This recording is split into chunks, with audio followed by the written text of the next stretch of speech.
Our first question from the day from Leon Jennings of Asian Persuasion MMA. Hey, Reug Reug, the one championship heavyweight division is suddenly stacked. Who do you see as your biggest threat for a title shot against the current champion, Brandon Vera? léegi nee na li muy laajte mooy ci championship bi nga xamante ni moom mooy ñëw kan nga yaakaar ni moom nga ci gën a tiit daal ci ku la mën a gaañ ci ñi nga xamante ni ñoo ñooy ñëw. Non, man tiituma si kenn. I see no threat. No, tiituma si kenn. I'm afraid of no one. How did you see the Brandon Vera versus Arjun Bula heavyweight title fight going, which is I think going to be scheduled in the summer? Léegi naka nga gisee ñi nga xamante ni ñoom nga war a song ci sama bi di ñëw. ab lan. par rapport ak ñi nga nar a song pour été bi di ñëw. naka nga gisee daal. waaw comme sama combat bi wala yeneen di ñëw. Are you talking about my next fight or the following one? No, Brandon Vera versus Arjun Bula, the title fight, the upcoming title fight. How does he see that fight going down? Nena, naka nga gisee Brandon Vera versus the challenger Arjun Bula. Does he have a prediction for that fight? Nena, xeex bi nga xamante ni moom moo nar jàkkaarloo Brandon Vera ak ki yore titre bi. Nena yow lan mooy sa prédiction kan nga yaakaar ni kooku moo ci daan. Non, dina am combat bu neex moom lay doon mais xaw ma nag kuy daan nag yàlla suñu borom rek ak xam mais dina doon combat bu neex. I'm not sure about who would win, only God knows, but I know that will be a great fight. Our next question will be from Jay Anderson of Cage Side Press. You know, Oumar, a lot of 2-0 fighters don't get the kind of attention that you've been getting this early in your career.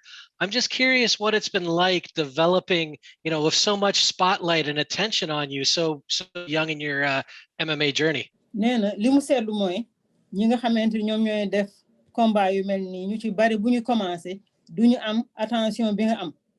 mu bëggoon na xam yow naka nga gisee yow yaa ngi door ci lii ak ñëpp ñi nga xamante ni ñi ngi jëmale seen xel ak seen laajte ak seen attention seen intérêt ci yow loolu yow noo ko dundee. waaw man moom dama doon koo xam ne nag sama lu may dugg rek damay ñaan yàlla suñu borom jël si doon si paix ndax loolu sama gëm-gëm la lu nekk si man la. That's my belief. I believe that in everything that I start, I have the goal to be at the top. So and I pray God to help me achieve that goal.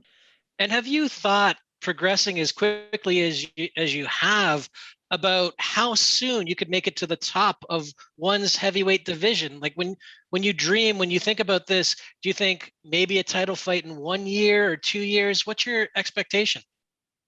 Nena, yow nag boo xoolee sa progression ni mu gaawee nii dafa bëggoon xam yow kañ nga yaakaar ni ci ngay jëlee titre champion poids lourd. Est-ce que ci benn at la feeg benn at wala fileeg ñaari at lan nga yaakaar kañ nga yaakaar ne ci ngay mën a egg noonu ci kaw.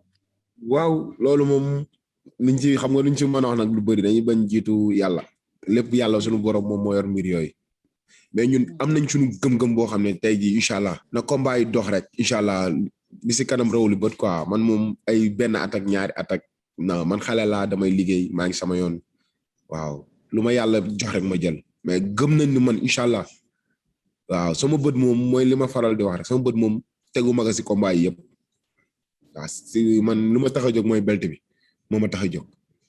lan moo tax a jóg. belt bi. Okay. As far as I see, I'm not focused on the fight that I'm going through at this point, but that's the step that I have to go through. And in my faith, I believe that I have to face every fight with the same conviction and the same strength.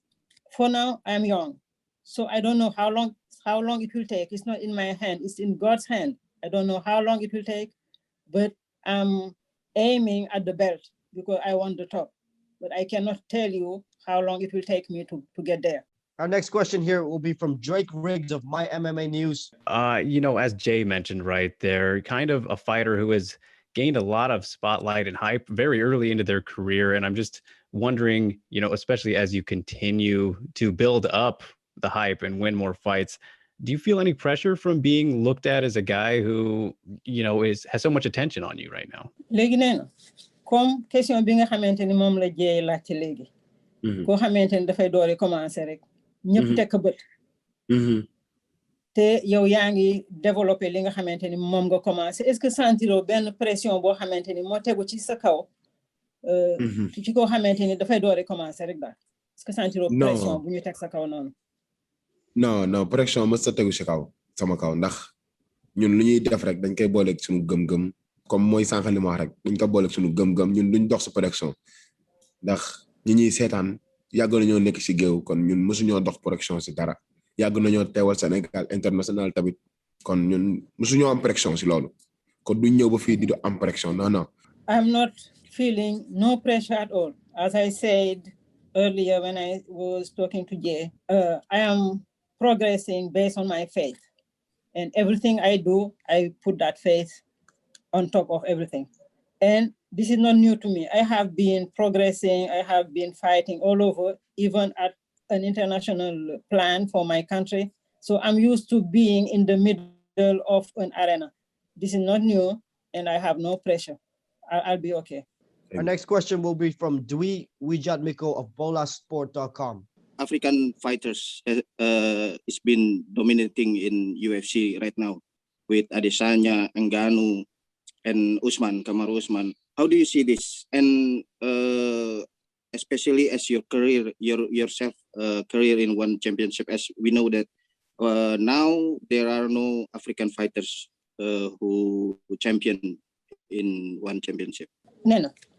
Ci championship bi nga xamanteni mom nga nek amon na ñaari beur yo xamanteni africain lañu comme Ngannou ak Kamaru Usman neena nak légui te ci championship bi gisul ben wolof asafula gisul ben africain bo xamanteni mi ngi nek ci tête bi légui yow naka nga gisé lolu.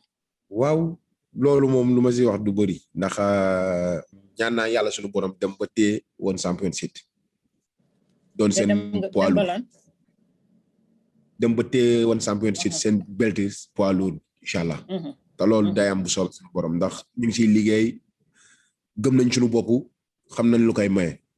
As far as I know, I'm praying and I know that I have the faith. I'm praying to one day hold the belt of the one championship. I'm working hard as well to win that. And I believe in myself. So I know that the African, we don't find them yet, but I will be the one, God willing. How many fights do you targeting to do this year? We know you just made your debut at one championship in January, and now you're fighting again. How many fights do you targeting to do this year? Nena seetlu na ni yaa ngi def sa bëre bu jëkk yaa ngi ko def mois de janvier ñaata xeex nga yaakaar ni moom nga nar a am ci at bi. ci at bi waaw ñu nag waa championship nag dañ xam nga dañoo signé 5 combats. waaw 5 combats waa si 2 ans de bu ma juumulee 2 ans ak ñaata mois 2 ans ak 3 mois xaw ma ya mais lépp 5 combats lay doon mais daal ñu ngi liggéey daal incha allah nag. 5 combats ci 2 ans ak 3 mois. waaw mais daal ñu ngi liggéey 5 combats la daal lépp 5 combats lay doon quoi mais ñu ngi liggéey ànd ak sunu staff ànd ak sunu entraîneur lépp lu ñu ci war yëpp ñu ngi koy def incha allah ñaan nañu yàlla 5 combats yëpp yàlla sunu borom may ñu ndam. Okay. For now, I have signed with one championship to have 5 fights in 2 years and 3 months. For now, we're working hard with my staff. We're working hard to make sure that I have the victory at the end of each fight, God willing. Our next question will be from Ivan Stewart of Dugout Philippines. Despite having a 2-0 record, has it ever crossed Oumar's mind that he's now closer to a possible world title shot against either Vera or Buller if he beats his opponent on Thursday? léegi ñetti xeex yi nga def yëpp danga ko gagné est-ce que mosoon na jàll sa xel rek ni di nga dem ba jàkkaarloog Vera wala am na keneen ku mu tudd mu ne dinaa dem ba okay are you asking if I would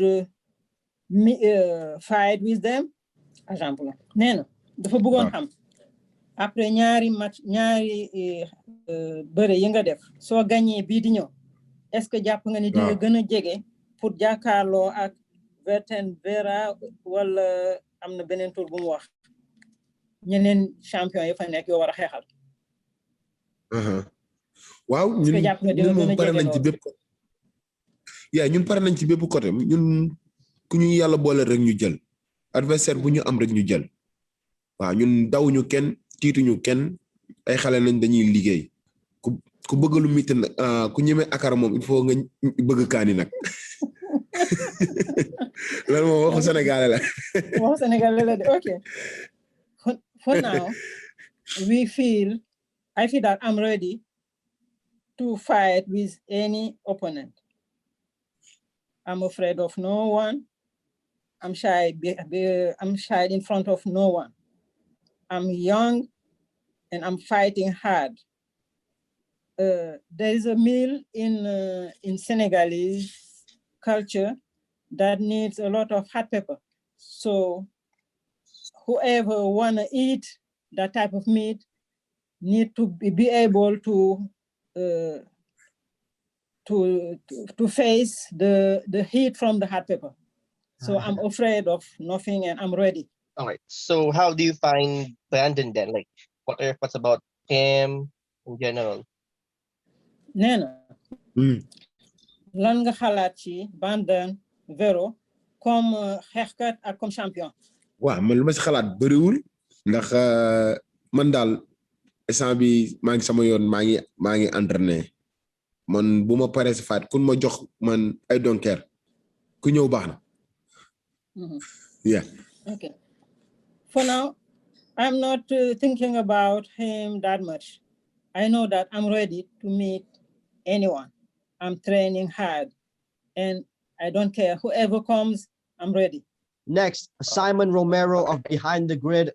Can you talk to us about what life was like growing up in Senegal and how you actually came to terms with becoming an MMA fighter from a country like that? Nena, dafa bëggoon xam naka la sa dundu meloon bi nga nekk xale di màgg ci Sénégal ak naka nga def ba jóge foofu ñëw di xeex nekk ci lutte MMA te jóge ba Sénégal. Ok waaw Sénégal comme xale la muy def rek tërëri dem jàng bàyyi jàng dem géej bàyyi géej commencé bëre ndax man ëtt bi ma dëkk ëtt bëre la waaw samay papa yëpp doon loon bëre samay maam yëpp doon loon bëre ma ñëw jaar si seen tànk may ma après yow waaw okay. Coming from Senegal, I can first say that I grew up going to school first and then leaving the school. After that, I started very young wrestling because I come from a family where people wrestling, where people were used to wrestle, like my dad and everybody in my family. Go ahead, Oumar. Oumar eggale. léegi yàlla def ñu commencé bëre man dama doon bëre ñaari lutte muy maanaam lutte sans frappe ak lutte avec frappe lutte sans frappe tee naa ko 5 ans yoo xam ne maa tee titre bi. Lutte avec frappe 5 ans. luñ teg Sénégal ma jël 5 ans yoo xam ne non sans frappe. waaw sans frappe. non sans frappe. luñ fa teg si Sénégal ma jël ko. moo ne ma meilleur lutteur def maanaam jël naa meilleur lutteur lu tolloog 4 fois wala 5 fois. may dem équipe nationale di dem Niger okay. So I as far as fighting, wrestling, I was fighting without strike and also fighting with strike. For the fighting without strike, I have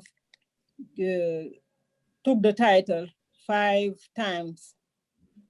I have been 4 times the best fighter. And I was fighting at the national level as well as the local level too on my continent.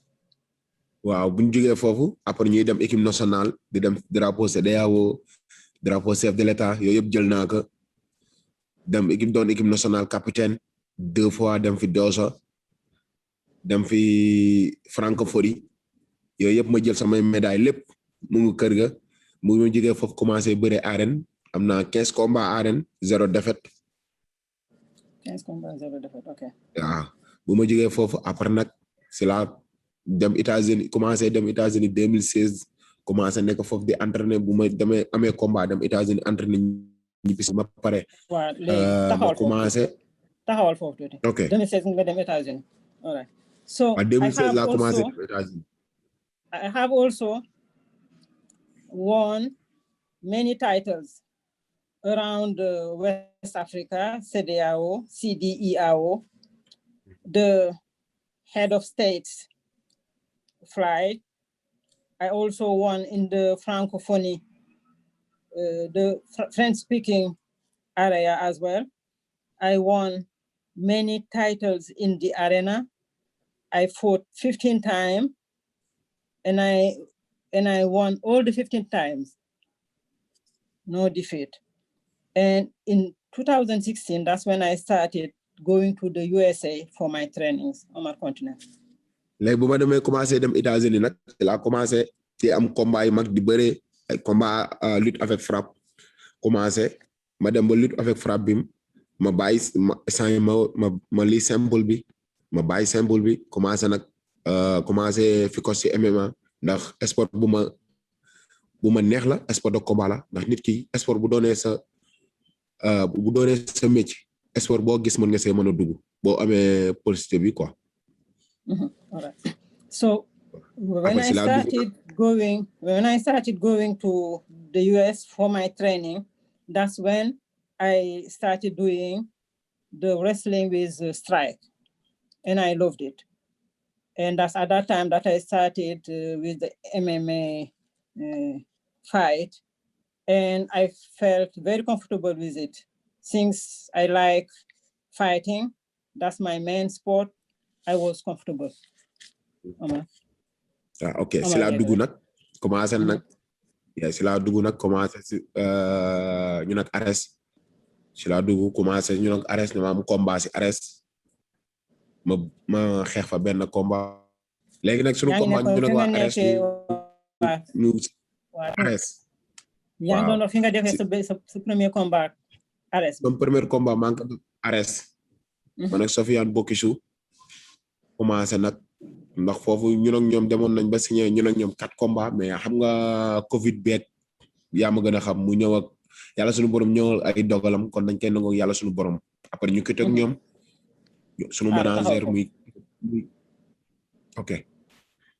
So that's how I started fighting with through Ares, and I had my first fight. So I fought with Sofiane Bokissou, and I had a contract, but with the COVID, we were not able to continue, and that's just a pandemic that we have to deal with at this time.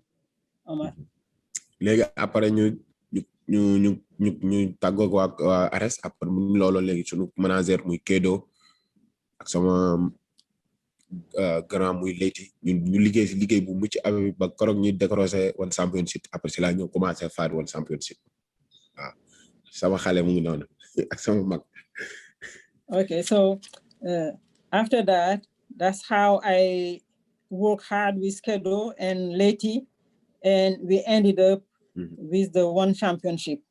this is my life when I was younger and when I grew up. Oumar and Maimona, thank you so much for your time. We can't wait to see you back in the One Circle. All the best.